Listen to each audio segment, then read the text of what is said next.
Hi, this is Jack Stanley, and I wanted to talk about Black Lives Matter because I don't know if we are giving a fair shot to many in the African American community concerning rights, history, importance, and just the community at large. You know, in history, we have a tendency to whitewash our history. And maybe I should underline the term white, because we've had a tendency in our history to take out a lot of individuals who were very important, who weren't white. I'd like to kind of fix the record here a little bit. First off, let's go back to the formation of this country. This was a country founded, unfortunately, with the albatross of slavery around its neck. Our founding fathers, a vast majority were slave owners. A vast majority were religious.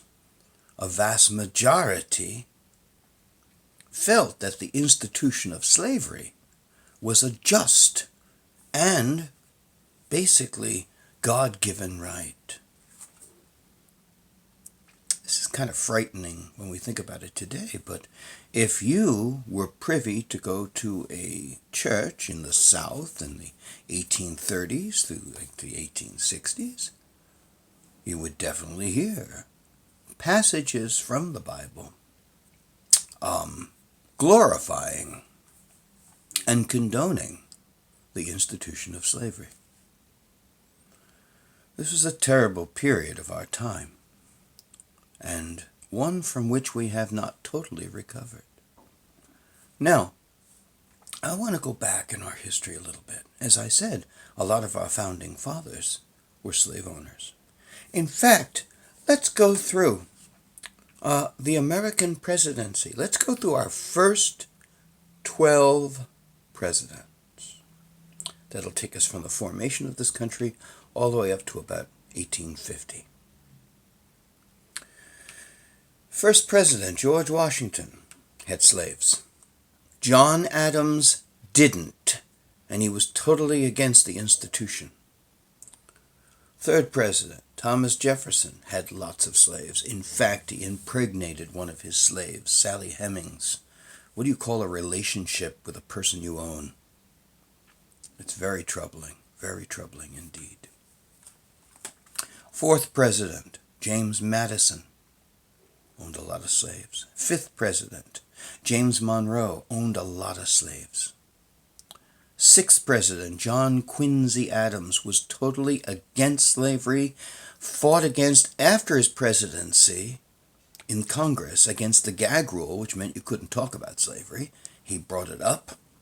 He broke the gag rule. He defended the Amistad slaves. An amazing fighter against slavery. In fact, he was practically the only voice against slavery in the 1820s, 30s, and 40s. We really should honor that man more. Seventh president, Andrew Jackson, he had lots of slaves. Eighth president, Martin Van Buren, had a few slaves. Ninth president, William Henry Harrison, had slaves. 10th president, John Tyler, had slaves. The 11th president, James K. Polk, had lots of slaves and actually traded slaves and bought slaves and sold slaves while being in the White House. 12th president was Zachary Taylor, who was also a slave owner. You can go on further, people who did have slaves. But just think of that. What a horrid beginning, if you think about it, to this nation. You know, when we fought for our independence, fully 1/3 of the soldiers fighting for independence were African American. We don't hear that. I look at the pictures. I don't see it.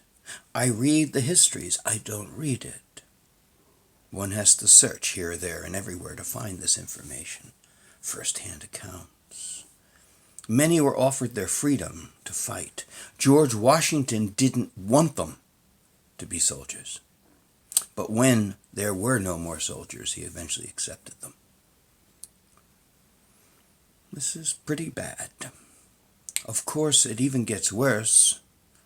The British, who were not truly fond of slavery at this point, and eventually would outlaw it long before the United States. During the American Revolution, they offered freedom to any African American that would join their troops, and lots of them did. And when the British were defeated, the first thing George Washington did was come over and reclaim their property. That's an ugly word in the early days of this country, property. That meant people that you owned. It is an ugly, ugly thing, slavery. Today, we have a very, very distant view of this because we don't understand it. It's been gone for 150 years, but still, the specter of slavery still haunts us. And so many people in this country, African Americans, are haunted, hurt, and troubled, emotionally in many respects, just through that history. And I know we have a hard time understanding that. But you know something? We have to start looking at things a lot differently. Please, people, you have to. I look at all the things that people say, and so often they leave out of the equation anyone who is black. It's wrong. I want to throw in a few for instances. You know, even when you go to the Boston Massacre, which wasn't a massacre, by the way, one of the people killed at the first scuffle in the creation of this country, which was basically a mob riot in front of soldiers, one of those killed was African American. We hardly talk about it. Of the people that fought against the British, so many. How many died? And when this country was founded, at the beginnings with the Declaration of Independence, which said that all men are created equal, written by an individual who owned slaves, who wrote disparaging things about slaves when he was in France. That's troubling. Of course, as John Quincy Adams once mentioned in the Amistad trial, that they could just destroy the Declaration of Independence and solve the little problem dealing with slavery. I must tell you that many in this country who are African American have received a very bad shake. And that this movement called Black Lives Matters, and it does, understand that a lot of times racism is an element of fear and an element of ignorance. Because you got to remember, arrogance is the ugly sister of ignorance. And a lot of times with fear and ignorance and arrogance, this is how lots of issues and situations dealing in the matter of race relations are born. You know, we're all members of the same race. It's called the human race. We have different plumage, like birds.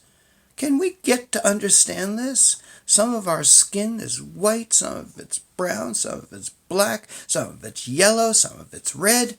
It's plumage, very much like a bird. Take off our plumage and look at our organs. Look at our bodies. Look at our bones. We're very similar. We're members of the human race. And so I want to talk about this because I want to talk about the people who influenced our history. Look at Frederick Douglass. He was the first black man in the White House. with Lincoln. There was all kinds of agitation about that. Even Lincoln met with members of a black community dealing with matters of their freedom. And Lincoln said, and I'm paraphrasing, basically to this group of well-respected black leaders at the time, ministers and various speakers and businessmen.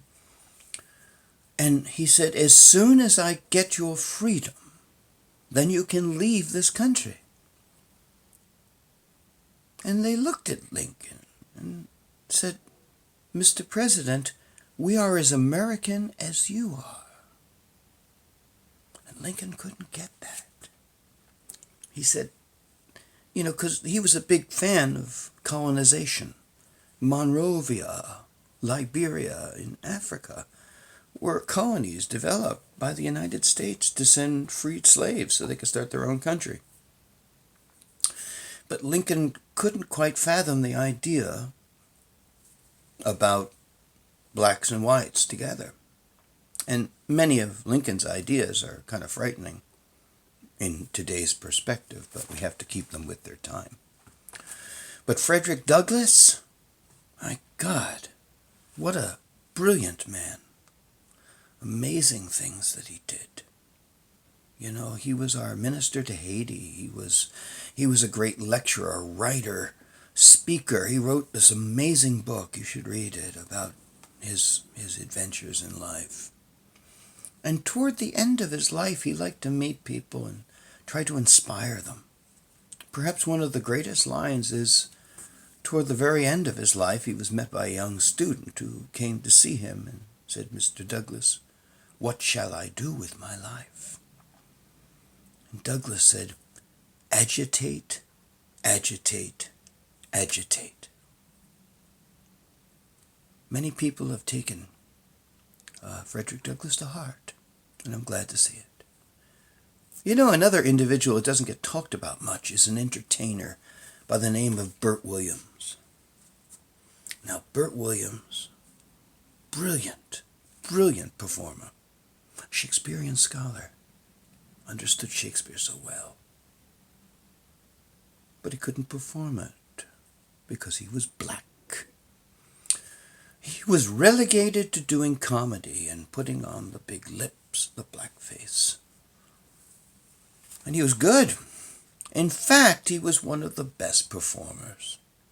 He had a phenomenal intellect. In fact, in time, he was the third best-selling recording artist on Columbia Records in the teens, only outdone by Nora Bayes and Al Jolson. And there's a story, and I'm not totally sure how true it is, but I hope it is. And that is that Burt Williams, very strongly proud of his intellect, his talent, had finally had it up to here, going through back doors and not entering the front, and kind of having to live a very different life. By the way, just something to mention real quick, W.C. Fields, who knew Burt Williams quite well, called him the funniest man he ever saw and the saddest man he ever knew. Interesting thing to know. But Burt Williams, around 1914, had had enough. And he walked through the front door of the Hotel Astor. He was always very well dressed, and he made a lot of money. And he walked in rather resplendent right through the front door, and you could hear the jaws falling onto the marble floors as he walked in. And he worked his way right over to the bar. And sitting at the bar, he met the white bartender, who kind of looked at him. And Burt Williams said, "I'd like a drink." And the bartender, in his racist nature, said, "You can drink here, but it'll cost you $50 a drink." Without missing a beat, Burt Williams pulled out a roll of hundreds, laid it on the bar, and said, "Buy everybody a drink." I like Burt Williams. he really let him have it. You know, it's interesting. Even reporters came to Burt Williams and said things to him that were rather shocking, if I may say so.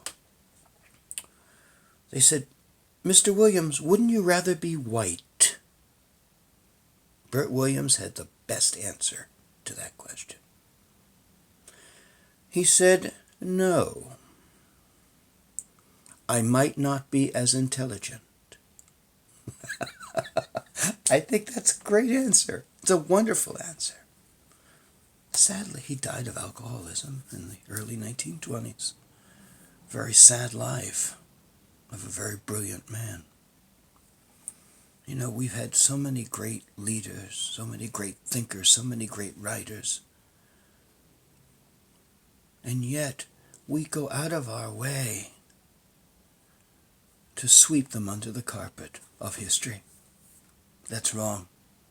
So Black lives matter. And I think it's time that people in this country come to realize, as those leading activists said to Abraham Lincoln, "We are as American as you are." It's time to forget our plumage. It is time to forget all of these various ancient notions and start to treat each other like human beings. So I'm here to say I endorse Black Lives Matter. And I encourage it. And I want it to thrive because we need to understand knowledge is a very important thing. And in a sense, when you think about it, when you think about all the technology that exists today, we have broken into camps. We have broken into factions and tribes. And it's not all one side or the other. It's all sides. But it's time for all sides to sit there and say, enough is enough. So ladies and gentlemen, learn your Black history. I need to learn so much more. And I want to learn so much more. And I encourage people to share with me things that I can learn. Because we are a people. We are the human race. And it's about time in this land where all men are created equal. All people are created equal. It's about time to reclaim those words and use them to their true reality. Thank you.